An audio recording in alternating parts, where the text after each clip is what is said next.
ആരോഗ്യത്തിന് ഹാനികരമായ ഭക്ഷ്യവിഭവങ്ങൾ ശ്രദ്ധയിൽപ്പെട്ട 996 സ്ഥാപനങ്ങൾ സൗദി അധികൃതർ അടച്ചുപൂട്ടി.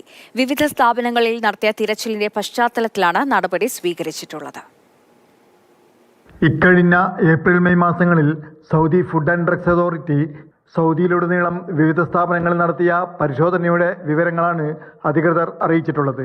5912 പരിശോധനകളാണ് നടത്തിയത്. ഇതിൽ 4307 സ്ഥാപനങ്ങൾക്കെതിരെ നടപടി സ്വീകരിച്ചു.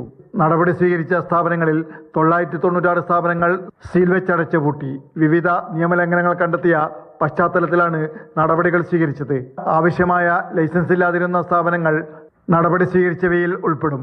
ഉൽപ്പന്ന സുരക്ഷാ ലംഘനങ്ങൾ കണ്ടെത്തിയിരുന്നു. ചില സ്ഥാപനങ്ങളുടെ ഉൽപ്പന്ന ലൈസൻസുകൾ തടഞ്ഞുവെച്ചിട്ടുണ്ട്. മാനദണ്ഡങ്ങൾ പാലിക്കാത്ത ഉൽപ്പന്നങ്ങൾ പിടിച്ചെടുക്കുകയും ചെയ്തു. അംഗീകൃത ചട്ടങ്ങൾ പാലിക്കുന്നുണ്ടെന്നും ഉയർന്ന നിലവാരമുള്ള മാനദണ്ഡങ്ങൾ പാലിക്കുന്നുണ്ടെന്നും ഉറപ്പുവരുത്തുകയാണ് പരിശോധനയുടെ ലക്ഷ്യം. പരിശോധനയ്ക്കിടെ ഉറവിടമറിയാത്ത അസംസ്കൃത വസ്തുക്കൾ പിടികൂടി.